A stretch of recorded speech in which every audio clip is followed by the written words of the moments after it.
Assalamualaikum warahmatullahi wabarakatuh. Alhamdulillah, salatu wassalam ala rasulillah Muhammad ibni Abdillah. Wala hawla wala quwwata illa billahil aliyyil azim. Ij'al jam'ana hadha jam'an marhuma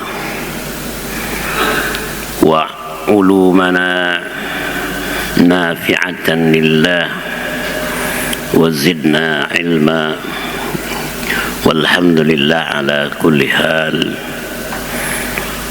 wa na'udzu billah min syarri ahlin nar. Alhamdulillah, pada pagi hari ini Allah pertemukan kita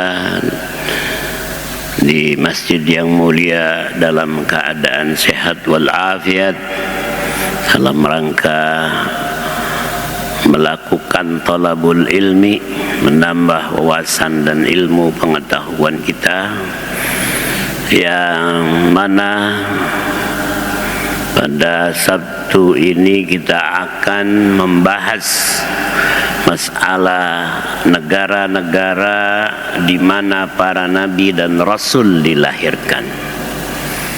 Bukan hanya itu, tetapi juga para ulama intelektual yang kepakarannya, ilmunya sudah diakui oleh masyarakat dunia, khusus umat Islam, yang merupakan masyarakat terbesar nomor 2 dan umat terbesar nomor 2 saat ini di dunia setelah Kristen. Apabila Kristen itu digabung antara Katolik dan Protestan, maka kita menjadi nomor 2. Apabila tidak digabung, maka umat Islam menjadi nomor 1. Ini mana nih laptopnya nih? Belum disiapkan. Kita akan membahas masalah negara-negara al-buldan atau amakin allati wulida fihil anbiya war rusul, di mana para nabi dan rasul dilahirkan. Kita sudah membahas dalam beberapa waktu yang lalu bahwa nabi dan rasul yang namanya diabadikan di dalam Al-Quran ada 25 orang, tetapi sebagian besar dari mereka namanya tidak disebutkan di dalam Al-Quran. Jumlahnya 124.600 nabi. Sebagian membawa syariah dan sebagian kecil dan sebagian besar tidak membawa syariah. Sebagian kecil membawa syariah, sebagian besar tidak membawa syariah. Di negara-negara mana para nabi itu dilahirkan? Nah, ini adalah wilayah yang sekarang sedang ramai dibicarakan oleh masyarakat global. Di mana itu? Di Timur Tengah. Timur Tengah itu di mana? Dan tepatnya di negara apa? Jemaah sekalian, tadi imam membaca surah Al-Isra. Nah, disitulah sebagian besar para nabi dilahirkan. Kalau kita berbicara tentang negara-negara Arab, ada 22 negara. 22 negara yang tergabung dengan apa yang kita kenal Liga Arab, Jami'ah Ad-Dual Al-Arabiyah, yaitu Liga Arab. Dari mana kita mulai? Dari Palestina, Lebanon, Jordania, Syria, terus sampai ke Maroko. Itu masuk dalam wilayah Timur Tengah atau Liga Arab. Jumlahnya penduduk negara Arab dari 22 negara itu mencapai 465 juta orang. Ini mana nih belum bisa ditampilkan? Saya udah kirim ke Ustadz Imam materinya, saya minta ditayangkan. Nah, jemaah sekalian, 465 juta. Dan di tengah wilayah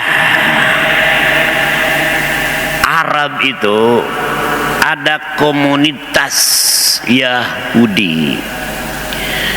Orang Yahudi juga berdomisili bukan hanya sekarang ini di Palestina, karena Palestina diduduki oleh Yahudi 1948 secara resmi.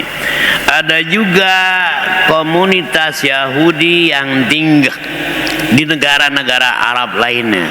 Ada di Mesir, ada di Maroko, ada di Lebanon, tetapi jumlahnya minoritas, sedikit. Yang paling banyak di Mesir dan di Maroko, dan ada komunitas Yahudi tinggal juga di Iran. Ya, nah Iran tidak termasuk daripada Liga Arab, karena Iran itu dianggap Arabic speaking community, orang yang tidak berbahasa Arab. Maka Iran walaupun ada di Timur Tengah, tapi dia di-exclude dari Liga Arab. Dan Iran dari sisi ajaran agama walaupun muslim, namun mempunyai mazhab yang berbeda, adalah kelompok Syiah Itsna Asyriyah, Syiah yang ke-12.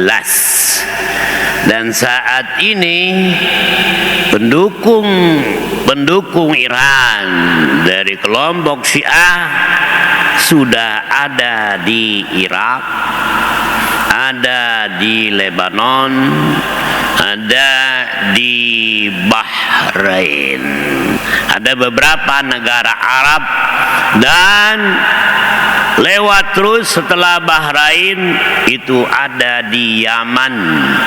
Kelompok yang menamakan dirinya adalah kelompok Houthi. Ya, kelompok Houthi. Nah, kita kembali, di mana para nabi dilahirkan? Pertama, paling banyak nabi dilahirkan di Palestina.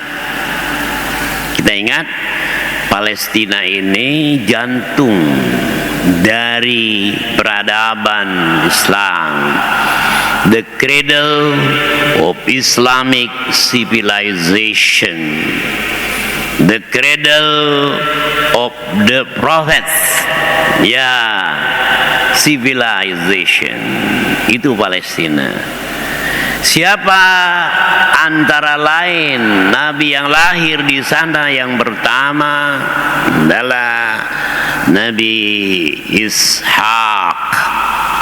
Ada beberapa nabi yang tidak lahir di sana tapi punya kedekatan dan menghabiskan banyak waktu di sana, yaitu bapaknya Nabi Ishak, yaitu Nabi Ibrahim alaihissalam.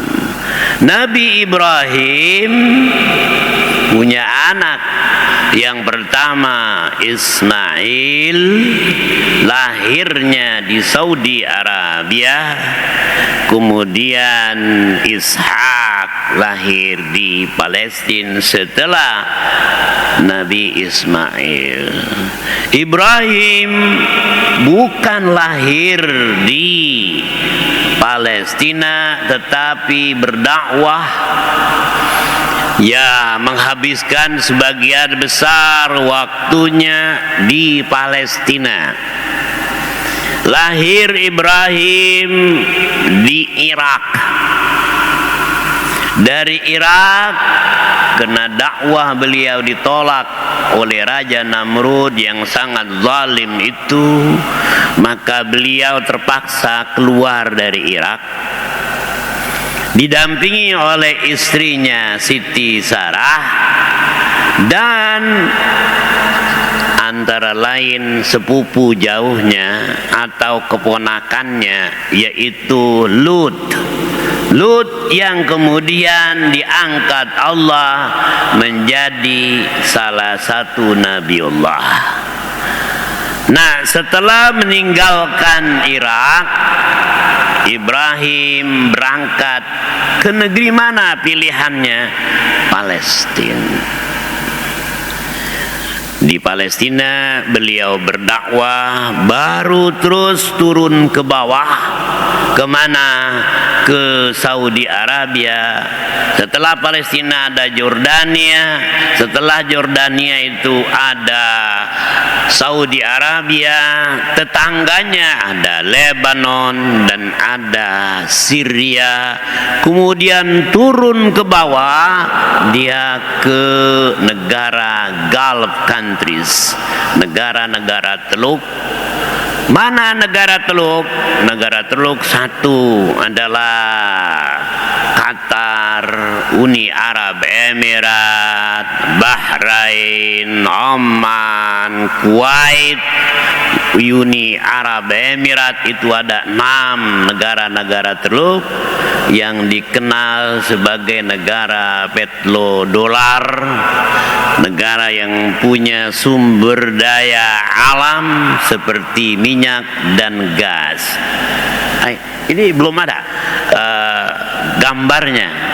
Saya udah kirim ke Ustadz Imam itu papernya, ya, makalahnya saya sudah share kepada beliau. Saya minta agar ditampilkan, ya. Beliaunya nggak ada, nggak ada. Oke, ya, karena kalau ditampilkan itu lebih menarik. Saya bilang disiapkan laptop, kita akan tampilkan negara-negara, ya. Oke, kita kembali. Nabi Ibrahim alaihissalam lahir di Irak atau Mesopotamia, berangkat ke Palestina, kemudian melakukan dakwah di Saudi Arabia. Setelah memiliki anak Ismail alaihi salam, lalu beliau diperintahkan oleh Allah Subhanahu wa taala agar meneruskan dakwahnya kemana? Ke Palestina. Ya, jadi dari Saudi 96 bernikah, berkeluarga dengan 96 tahun bersama istri Sarahnya, belum dikaruniai Allah. Lalu Allah dengan izinnya, ya, mempertemukan Nabi Ibrahim dengan Siti Hajar. Lalu nikahlah mereka, lahir anak Ismail yang kemudian kelak menjadi salah satu nabiun min anbiya'illah. Nah, Jadi Ibrahim berangkat dari Irak ke Palestina didampingi oleh Lut. Nah, Lut kemudian ditugaskan oleh Allah setelah diangkat menjadi nabi berdakwah di mana? Di negara tetangga Palestina, itu namanya Yordania sekarang. Yordan itu negara tetangga Palestina, atau orang mengenal sekarang adalah dengan nama Zionis Israel, ya. Nah, apa yang dilakukan oleh Nabi Ibrahim setelah punya anak Ismail, diminta agar meneruskan dakwanya kembali ke Palestina. Dari Saudi kembali ke Palestina, dan selama di Palestina 13 tahun dia diminta untuk kembali lagi ke Saudi Arabia. Dia mendapatkan anaknya Ismail alaihi salam sudah akil balik. Terjadilah apa yang kita kenal di dalam Al-Quran, perintah Allah untuk menyembah Nabi Ismail, ya, lalu dipenuhi dan akhirnya diganti oleh Allah dengan seekor kambing saja. Nah, jamaah sekalian, yang saya ingin tegaskan, Palestina itulah negara juga menjadi makam kuburan dari Nabi Ibrahim.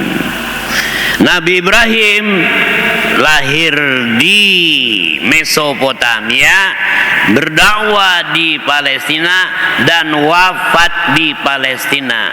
Dimakamkanlah beliau di sebuah kota, waktu itu kampung namanya Al-Khalil, ya, sekarang menjadi kota Al-Khalil. Al-Khalil itu di dalam bahasa Arab, bahasa Hebrunya adalah Hebron. Jadi ada Masjid Hebron. Masjid Hebron ini kurang lebih sekitar 40 km dari Masjid Al-Aqsa.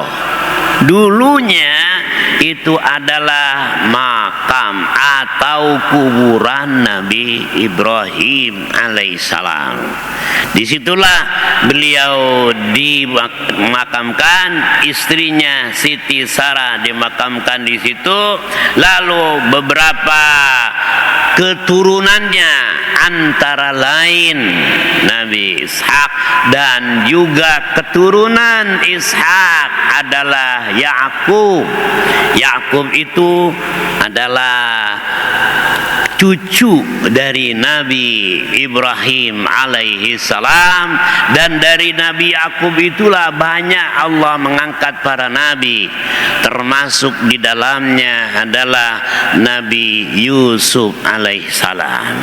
Jadi lalu kita melihat setelah Nabi Ibrahim dimakamkan di sana, nah, orang Yahudi menganggap Nabi Ibrahim juga adalah nabi mereka. Ya, seperti kita menganggap Nabi Ibrahim adalah kakek dari sebagian para nabi. Ya, kemudian sampai akhir Nabi Muhammad sallallahu alaihi wasallam juga keturunan dari Nabi Ibrahim alaihissalam. Siapa lagi yang lahir di Palestina setelah Ishak, Yakub, ada lagi Nabi Ayub, kurang lebih ada 8 Nabi Allah lahir di sana. Subhanallah. Maka Palestina selalu menjadi magnet bagi para sejarawan, bagi para pemerhati agama, karena di sana pula kita sudah berada di bulan Desember, lahirlah juga seorang hamba Allah yang bernama Isa. Isa ibnu Maryam. Jadi di dalam Al-Quran, kalau anak biasanya identik ya Ismail bin Ibrahim, Ishak bin Ibrahim. Bagaimana dengan Nabi Isa? Siapa ayahnya Nabi Isa? Isa itu disebutkan di dalam Al-Quran Isa bin Maryam. Isa putra Maryam, bukan Isa anak Allah, tidak ada. Isa ibnullah itu versi orang Kristen, dan orang Yahudi tidak percaya bahwa Isa itu adalah anak Allah, karena Allah subhanahu wa ta'ala memberikan perumpamaan. Ya, yang pertama Adam alaihi salam. Ya, Nabi Adam Allah ciptakan ya tanpa ayah dan tanpa ibu. Lalu Nabi Isa alaihissalam Allah ciptakan tanpa siapa? Tanpa ya bapak. Ya, bentar. Nah, ini saya udah siapkan di sini.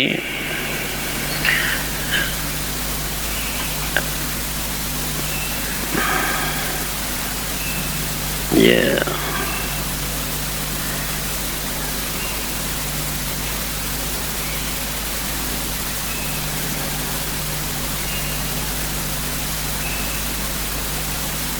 Ini.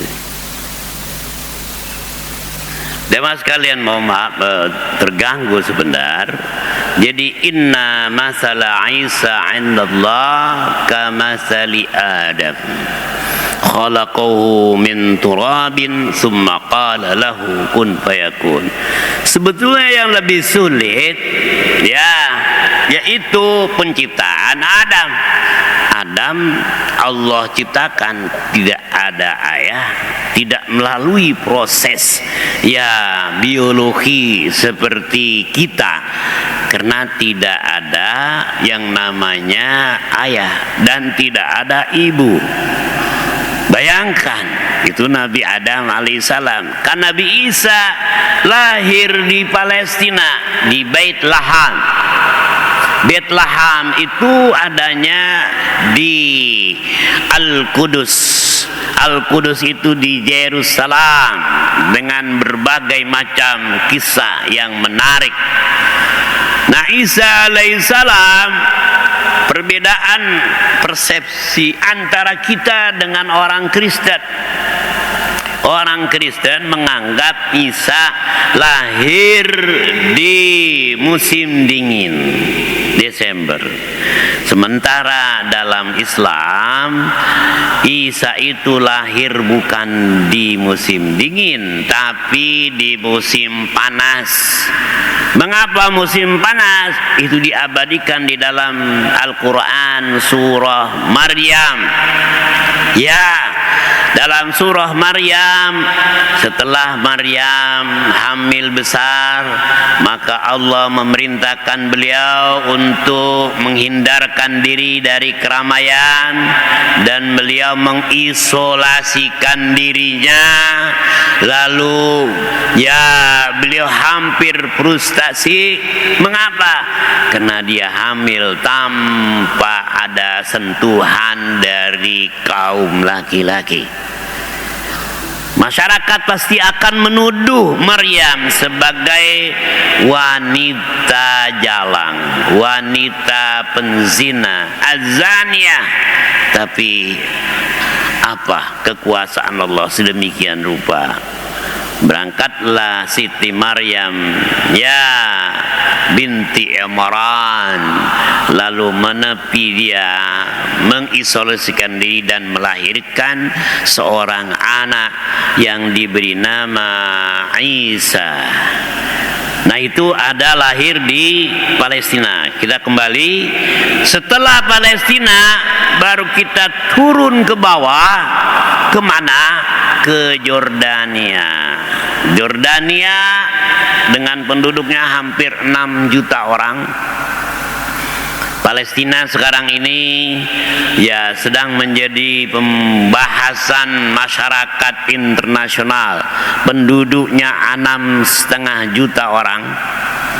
Dari 6,5 juta orang itu, penduduk Zionis Israel itu 1,5 juta.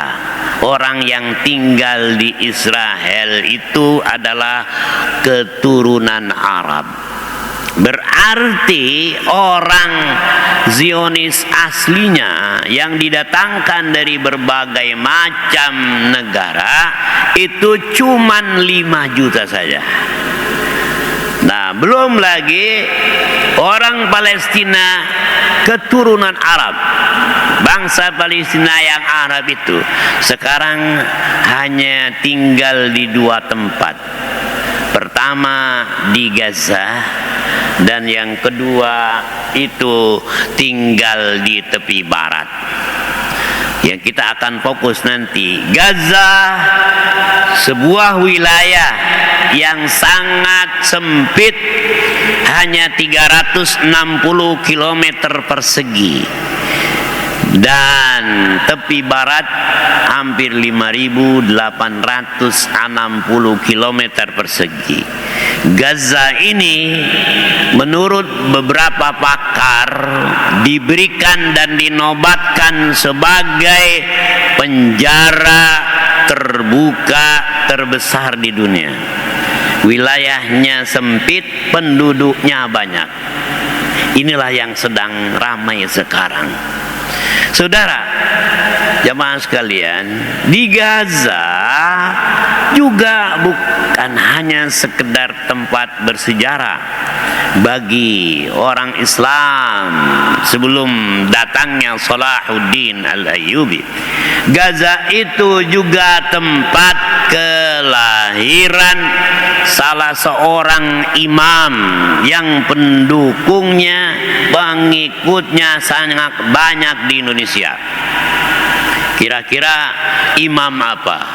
Imam Syafi'i radhiyallahu anhu. Jadi Imam Syafi'i lahir di Gaza. Dia lahir, ayahnya sudah meninggal, umur 7 tahun dia sudah hafal Al-Quran, 9 tahun hafal hadis, lalu dia berangkat kemana?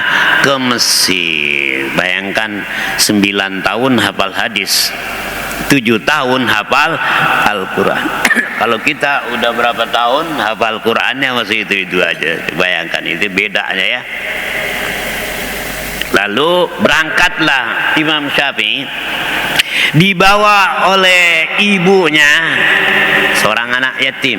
Anak yatim dalam perspektif Islam, man la abalahu, yang tidak punya bapak, walam yablugh sinnal bulugh, dan belum sampai umur baligh atau akil baligh. Setelah 14 tahun, setelah 15 tahun, maka dia bukan yatim namanya, ya. Setelah mimpi basah bagi laki-laki. Nah, kita teruskan. Nah, ini topiknya ya. Negara-negara. Nah, ini jamaah sekalian, ini Liga Arab. Nah, kalau kita bicara Arab, inilah ini. Dari sini terus 22 negara. Di mana ada Palestina, ini yang putih. Di bawah Palestina ada Jordania, di atas Palestina ada Lebanon, di atas Lebanon ada Irak, di atas Irak ada Iran. Nah, ini jumlah 22 negara ini 465 juta orang. Nah, Palestina ini yang kita sedang bahas. Nah, coba bayangkan ini 22 negara. Disinilah sumber daya minyak dan gas. Terakhir sejak 1998 ditemukan cadangan gas alam. Gas alam di sini di atas 1 triliun metrik ton CMT, dan di sini ya ada Lebanon, di cekungan laut Lebanon bersamaan dan berbatasan dengan Turki dan Palestina ada cadangan gas alam nomor 2 terbesar di dunia setelah mana? Setelah Rusia, kemudian di sini dan di Iran. Jadi negara kaya di mana ada para nabi, disitulah kekayaan. Nah, saya ingin jelaskan, inilah namanya dikenal 4 negara: Palestina, kemudian Jordania, Lebanon, Syria. 4 negara ini namanya Syam.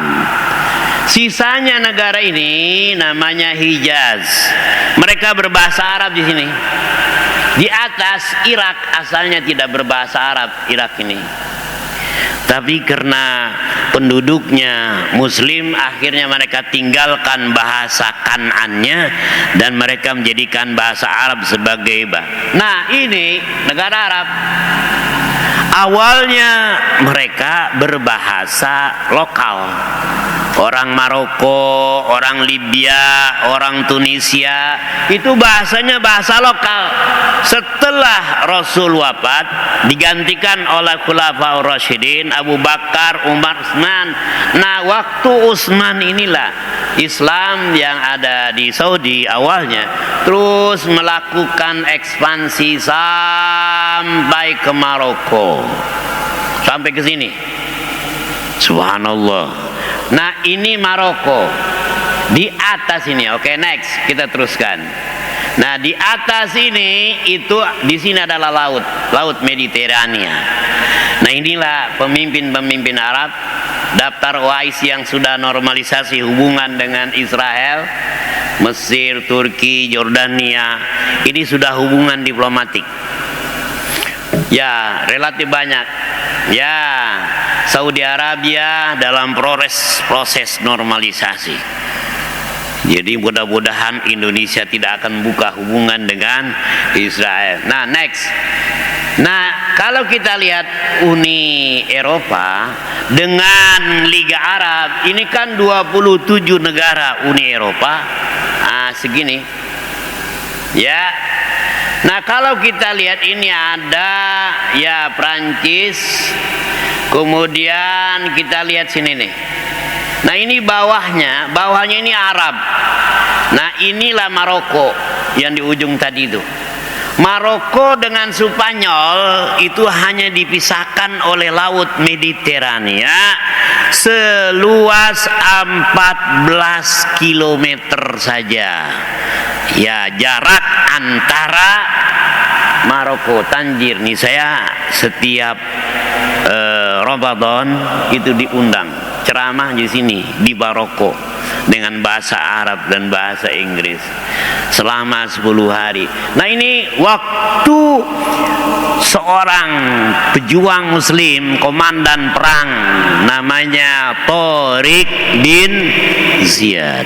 Tariq bin Ziyad dulu beliau mengomandoi tentara dan pejuang Muslim langsung kemana?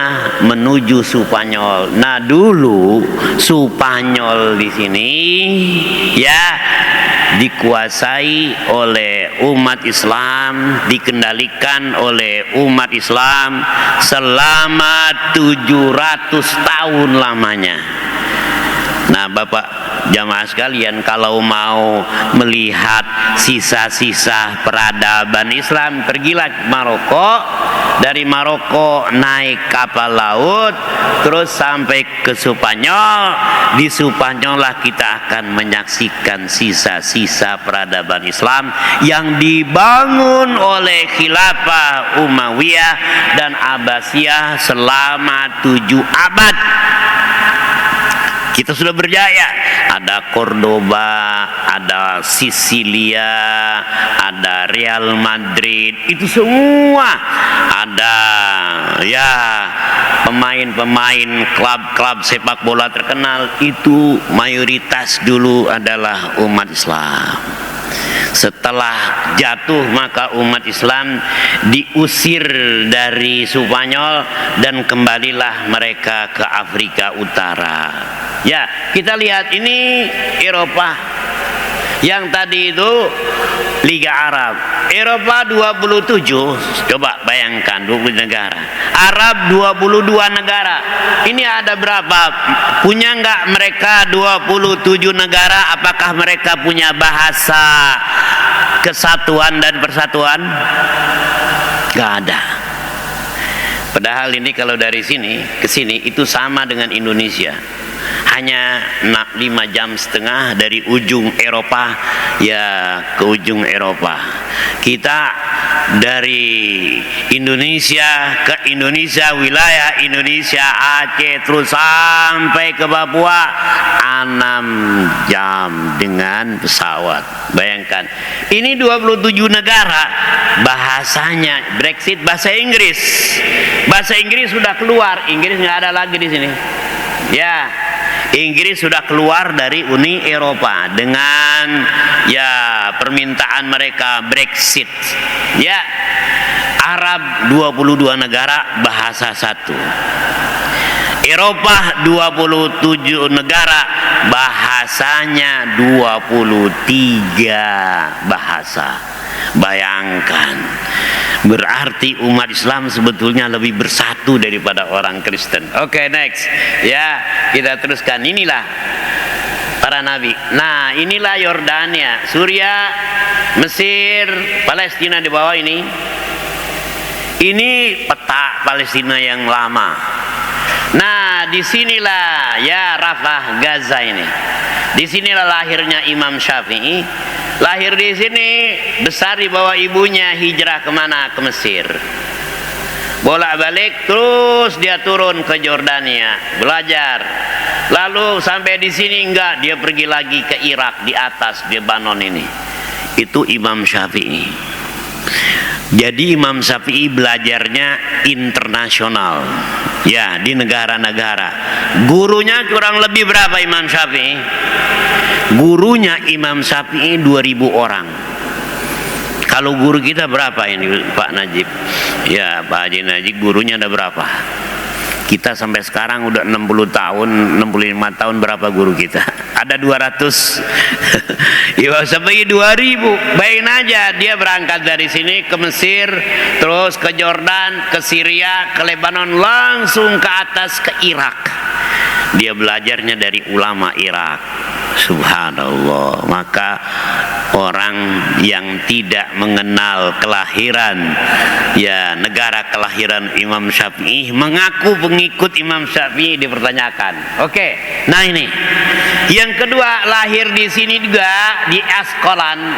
Di Asqalan ini, Asqalan itu adalah seorang syekh bernama Muhammad Yusuf Nabhani.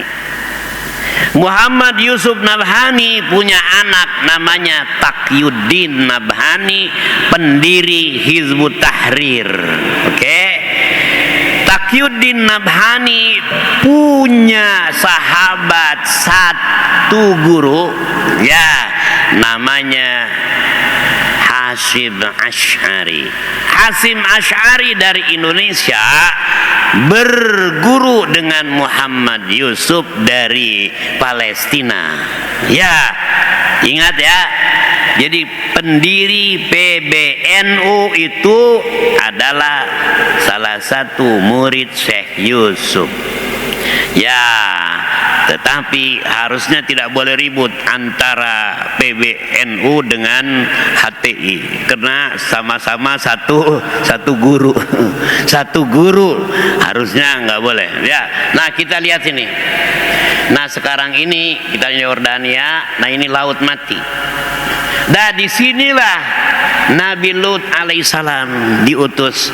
Ya, mereka dari Irak di sana terus ke sini, ya Nabi Ibrahim terus ke Yordania, terus ke Saudi ke bawah, Nabi Lut di sini.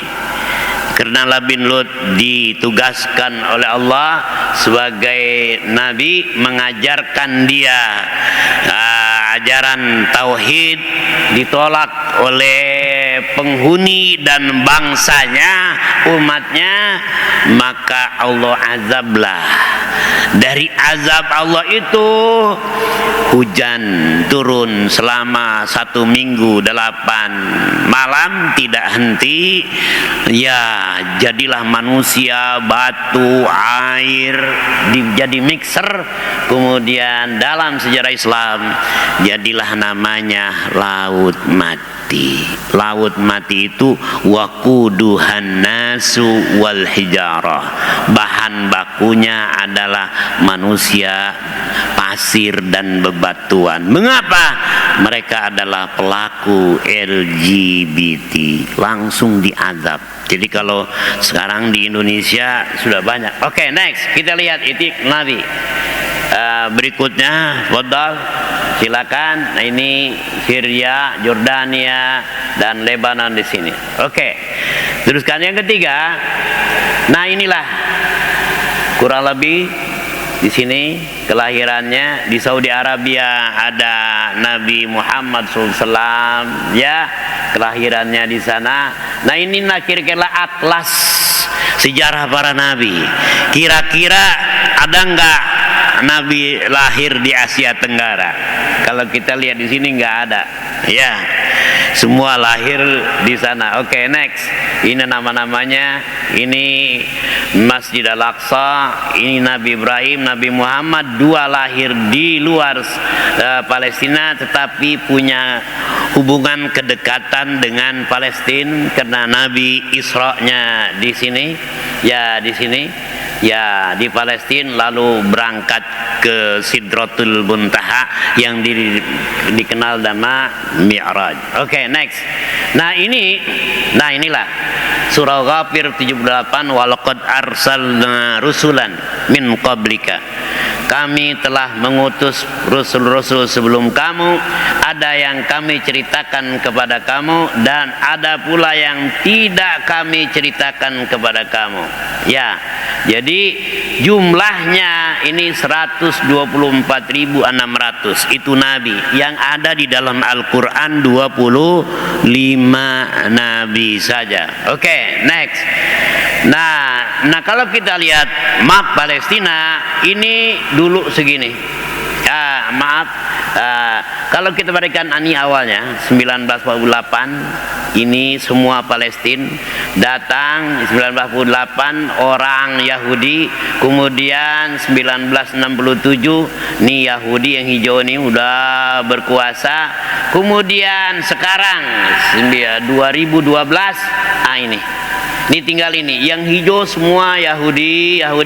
Nah, Palestina cuman ada di Gaza dan ada di tepi barat sini. Kurang lebih ini 5.800 km persegi, yang ini 360 km persegi, kurang lebih 6.000 sekian, 6.200 km persegi, itulah Palestina. Dulu 1947 ini kurang lebih 23.000 km persegi sudah diambil semua. Sebagian 2/3 sudah diambil, diduduki oleh Israel. Next. Nah, kita lihat perkembangan hanya ini. Jamaah sekalian, hanya ini. Ini Gaza Strip, ini Asqalan, ini Tel Aviv. Asqalan Ibnu Hajar Al-Asqalani yang mengarang buku Bulughul Maram min Adillatil Ahkam dikatakan lahirnya di sini. Di sini adalah laut Great, laut besar. Nah, di atasnya ini Lebanon, di bawahnya Mesir, cekungan Mesir dan Palestina ditemukan ini kandungan gas alam yang sangat besar. Nah, bayangkan sekarang ini Gaza sudah dijatuhkan hampir 19.000 ton bom. waktu Amerika Serikat mengebom Jepang, Hiroshima dan Nagasaki, bom yang dijatuhkan cuma 10.000 ton. Ini sekarang udah hampir 20.000 ton. Bayangkan, toksik. Tapi Allah Subhanahu wa taala menjaga para pejuang. Nah, inilah yang namanya ibu kota Palestina di sini, Yerusalem. Nah, Yerusalem tempat kelahiran Nabi Isa Al-Masih. Maka Yahudi bilang, tidak, Yerusalem ibu kota Israel. Dan klaim itu didukung oleh Amerika Serikat. Jadi Yahudi semakin keras kepala karena dukungan Amerika Serikat. Nah, ini Dead Sea, ini Jordania, baru ini Saudi. Oke, next. Nah, ibu kotanya ini ya, jadi Palestina adalah bangsa yang terusir dari kampung halamannya. Lebih dahsyat, memprihatinkan, menyedihkan daripada orang Yahudi sebelum Perang Dunia Kedua, mereka diusir dari Jerman. Next, kita lihat. Nah, inilah kepadatan jalur 360 kilo, dikenal sebagai wilayah, sebagai penjara terbuka terbesar di dunia. Oke, teruskan. Ini penduduknya. Ya, seluruh orang Palestina yang terusir dari Palestina, mereka hijrah kemana-mana ke negara Arab, kecuali mereka tidak dan dilarang tinggal di Saudi Arabia. Ya, semua jumlah orang Palestina yang terusir sekarang 14 juta orang. Seluruh jumlah orang Yahudi di dunia 14.600.000 orang. Bedanya 600.000. Bayangkan itu. Makanya Allah Maha Besar. Kita teruskan. Nah, ini kita bilang Imam Syafi'i pendiri mazhab. Inilah Gaza. Gaza ini diblokade. Lautnya hanya cuma 10 kilo, bisa boleh ngambil ikan. Nah, di sini nggak boleh, sudah dijaga oleh Israel. Inilah lautnya. Jadi orang Gaza mau keluar negeri ke laut nggak boleh, ke darat nggak boleh, ke udara nggak ada. Nggak ada yang namanya airport, nggak ada namanya pesawat. Paling dekat ya perbatasannya dengan Mesir. Oke, next. Nah, ini Zion Israel. Nah, ini sudah banyak dikupas. Kita teruskan biar lebih cepat. Nah, tepi barat inilah ibu kota yang 5.800 km. Ini adalah wilayah Palestina yang ada di tepi barat. Ya, ini jumlah. Oke, next, teruskan.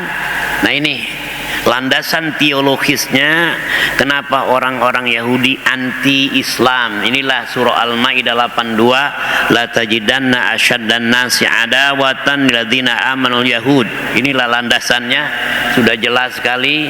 Jadi kalau ada orang Indonesia masih mendukung Israel, keterlaluan.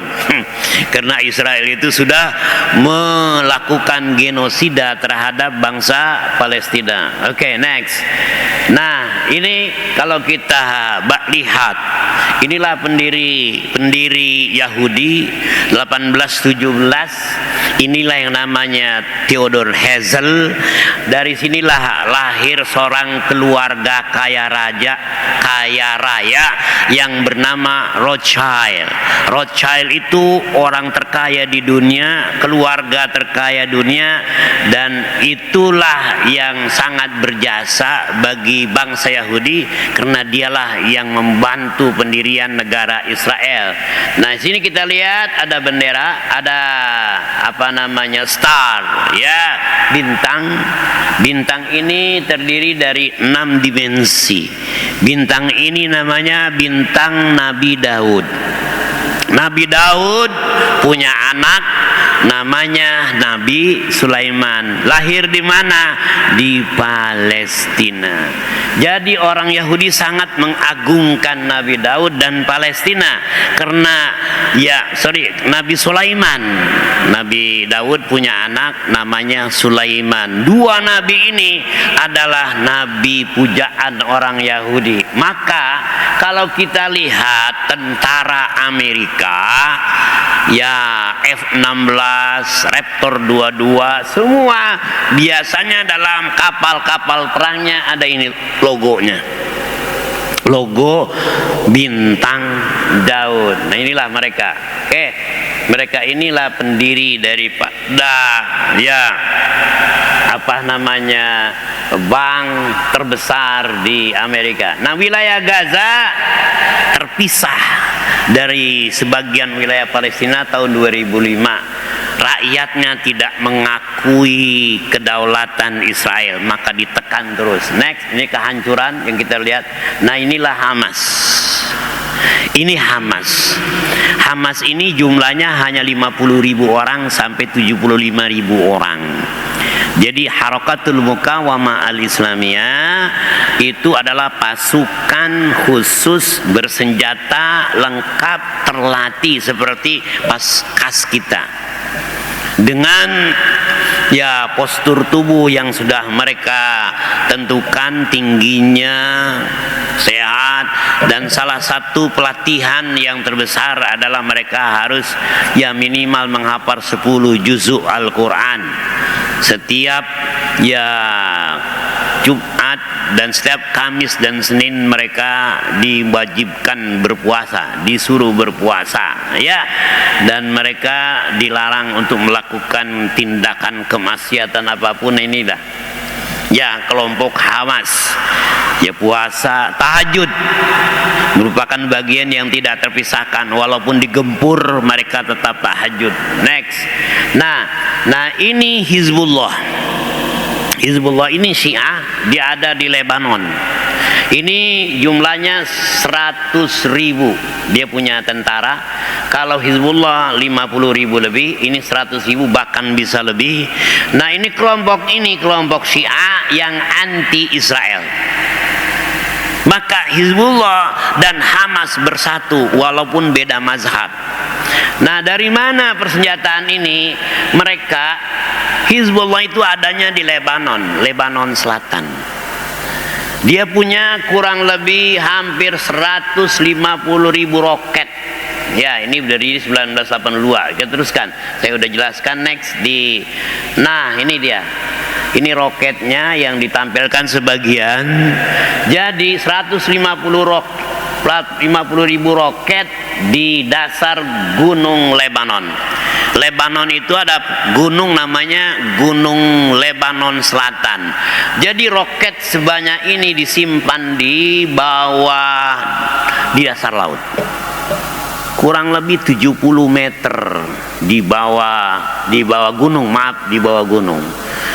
Mengapa? Karena menurut catatan ahli di bidang geologi, bom itu hanya bisa menghancurkan ya menembus kedalaman 30 sampai 40 meter. Tidak mungkin menghancurkan bunker-bunker di atas 70 meter. Maka Hamas punya yang namanya terowongan itu panjangnya dari Mesir perbatasan terus sampai ke Gaza. Di kota Gaza utara selatan pusat itu 580 km dengan kedalaman antara 50, 70 sampai 125 meter.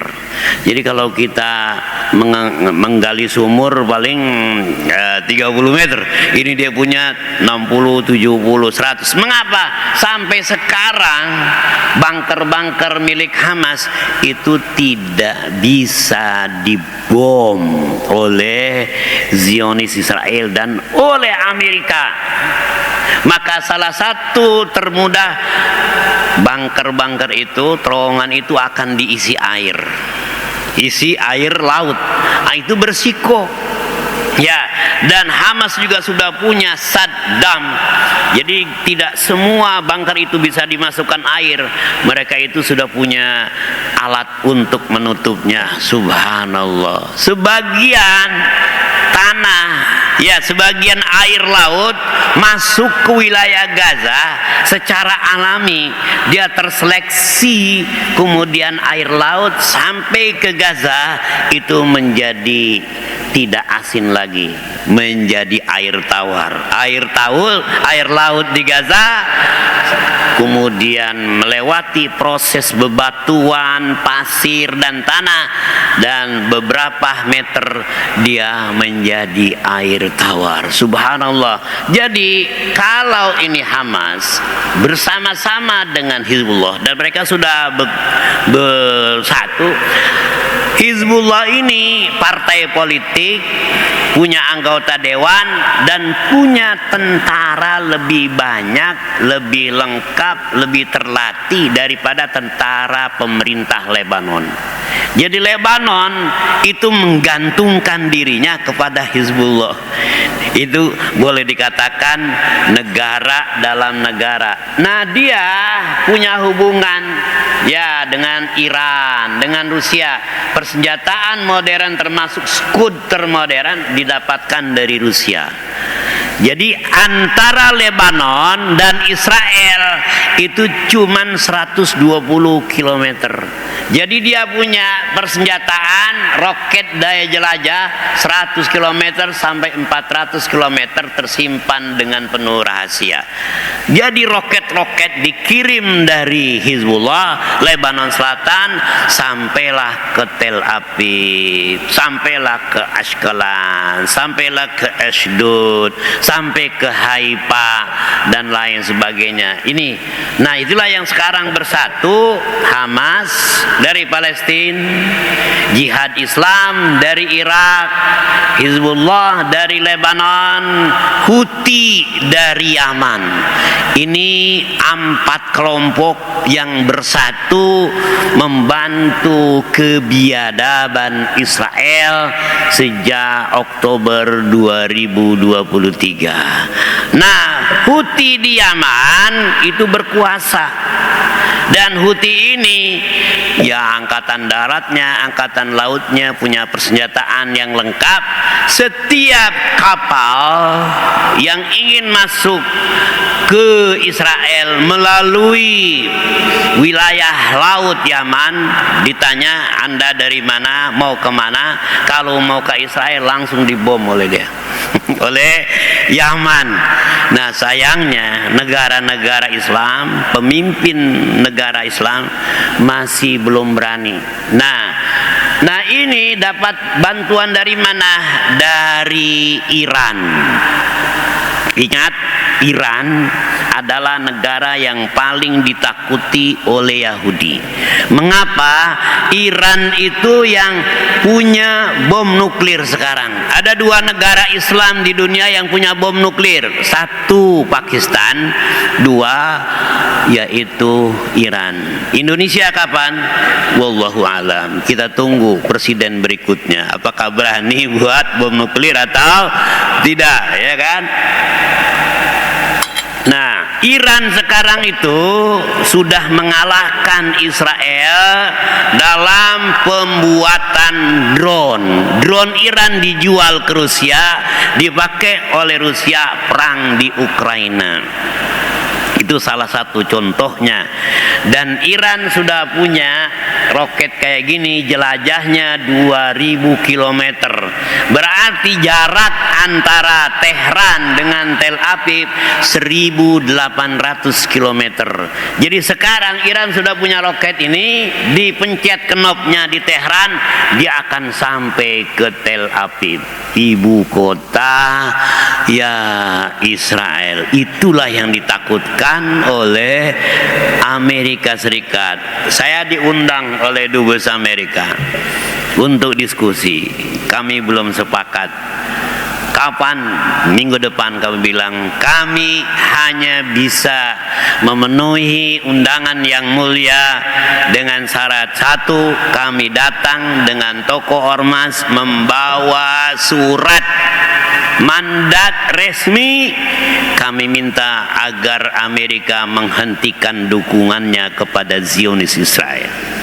Yang kedua, dalam surat itu kami minta agar Amerika menghentikan standar ganda konflik Arab Israel, tapi belum direspon oleh beliau. Oke, next.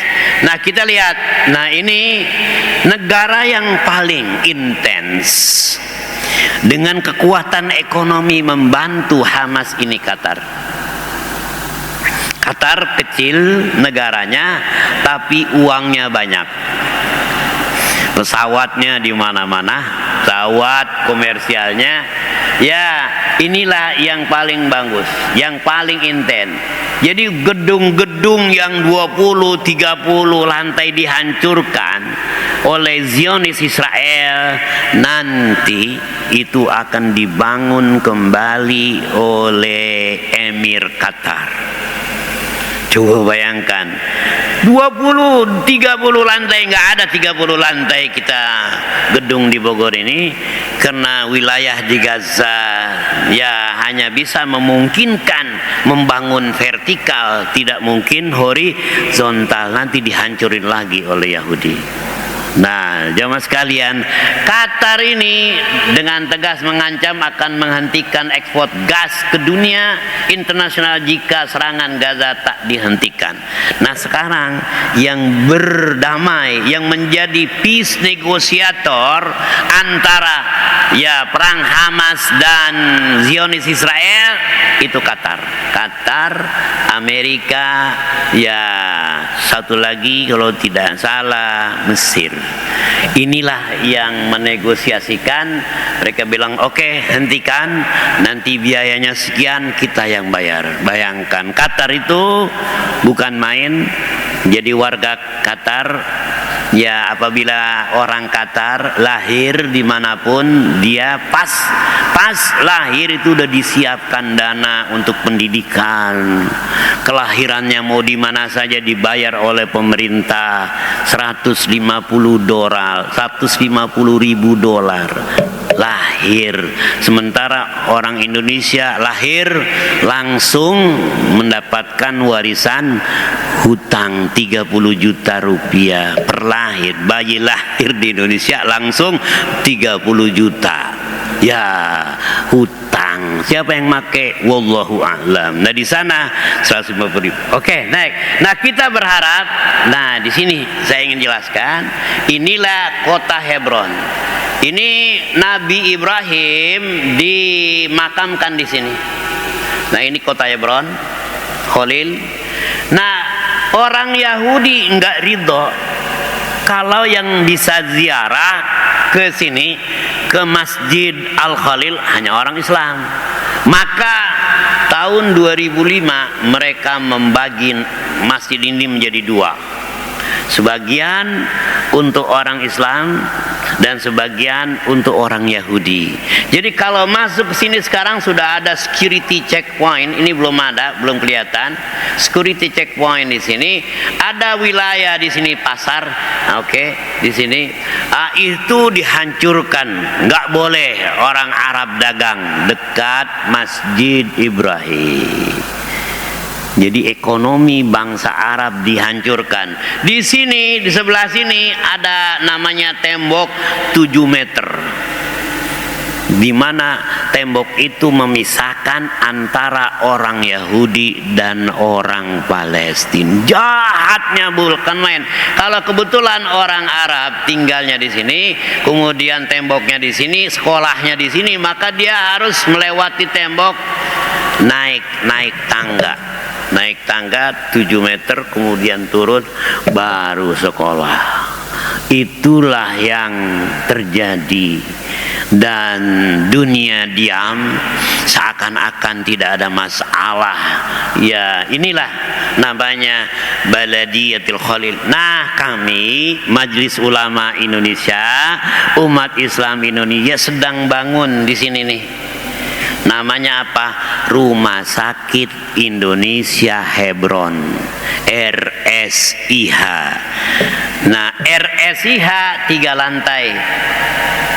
Biayanya 7 juta dolar. Kita udah kirim 2 juta dolar, tinggal 5 juta dolar lagi. Kita bangun 3 lantai, bisa tumbuh menjadi 5 lantai, rumah sakit umum dan rumah sakit spesialis mengobati pasien-pasien yang mengalami trauma dalam hidup mereka. Mengapa begitu banyak orang Palestina yang trauma? Bapaknya dibunuh, kakaknya dibunuh, orang tuanya dihabiskan di depan mata mereka. Maka banyak orang yang trauma. Maka kita bangun di sini satu, yang ada sudah adalah di Gaza. Di Gaza rumah sakit 3 lantai itu alhamdulillah. Mau dibom, maka Indonesia mengancam apabila itu dibom kita akan melakukan hitung-hitungan dengan Israel. Enggak jadi. Sekarang rumah sakit Indonesia sebagian dijadikan markas dari tentara IDF, Israel Defense Force. Jadi ini sekarang ini Nabi Ibrahim, Siti Sarah, Nabi Yakub, Nabi Ishak beserta keluarganya mereka dimakamkan di sini. Nah, next. Nah, inilah kita lihat. Nah, ini namanya Great Sea. Saya ingatkan sekali lagi, Mesopotamia ini adalah Irak. Ini dulu ini makam Nabi Isa di Bethlehem di sini. Nah, disinilah cekungan antara Mesir dan Palestina ditemukan deposit gas terbesar di sini Inilah Palestina dan ini Yordania, di atasnya Lebanon, kemudian ini Irak, di atas Irak ini adalah Iran. Ini saja mungkin yang perlu saya sampaikan, mudah-mudahan bermanfaat. Kalau diteruskan ini butuh waktu lebih lama lagi, dan kita yakin negara-negara yang lahir di sana para nabi mendatangkan keberkahan dari Allah Subhanahu wa taala. Negara kaya tapi pemimpinnya tidak benar. Negara dengan sumber daya alam melimpah tapi tidak dieksplorasi dengan baik. Akhirnya yang menikmati kekayaan itu adalah sebagian kecil dari anak-anak bangsa. Sebagian besar anak bangsa masih hidup miskin. Ada yang masih hidup di bawah garis kemiskinan. Seperti yang terjadi di negara mana itu? Terjadi Indonesia. Indonesia ini kaya. Semua kita punya, kita miliki. Minyaknya di bawah ada, di atas ada, apalagi nikelnya ada, batu baranya ada, semua minyaknya, subhanallah, ikannya, ikan tuna yang paling mahal di dunia, nomor 1 dari pelautan Maluku, nomor 2 dari laut Mediterania. Itu harganya miliaran rupiah satu.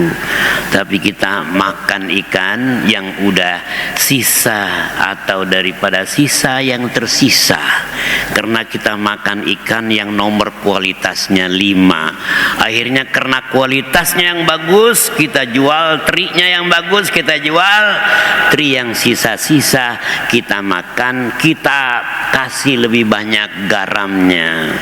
Akhirnya banyak orang makan ikan dengan kualitas garam yang tinggi, jadilah dia penyakit, dikonsumsi oleh orang Indonesia. Makan ikan yang udah sebulan diasinin, namanya ikan apa itu, cuek, selesai.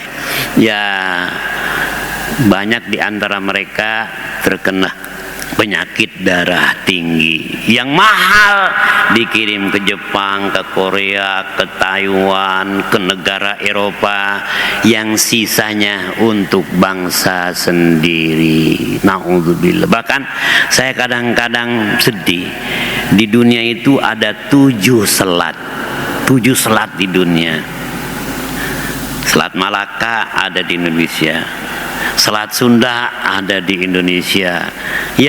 Maluku kita 4 ada di Indonesia, 3 ada di dunia. 3. Kita punya 4. Kalau Australia mau ngirim barangnya ke Cina, lewat mana? Selat mana? Selat kita.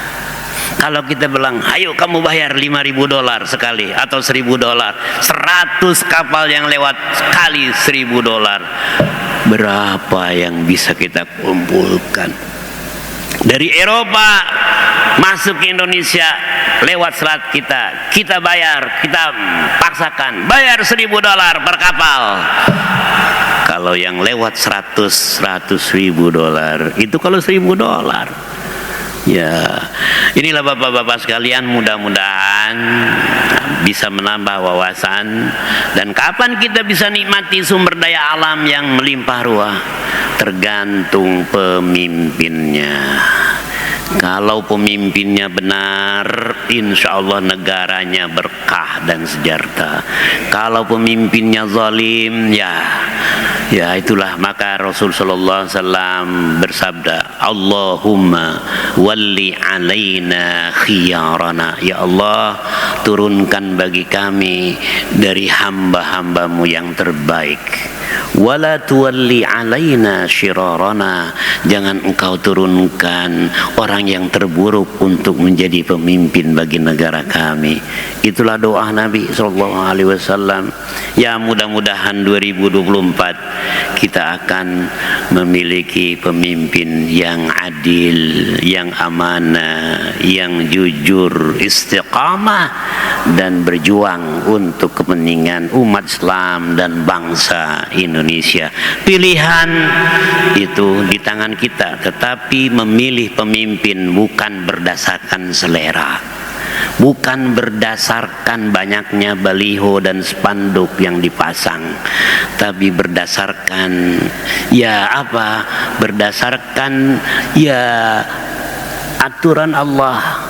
Memilih pemimpin itu ibadah, seperti halnya kita salat. Sallu kama ra'aitumuni usalli, salatlah kalian seperti halnya kalian melihat saya salat. Pilihlah calon pemimpin kalian yang memiliki kriteria siddiq, amanah, tabligh, dan fatanah. Terima kasih. Kita tutup kajian subuh ini dengan sama-sama baca doa kafaratul majlis.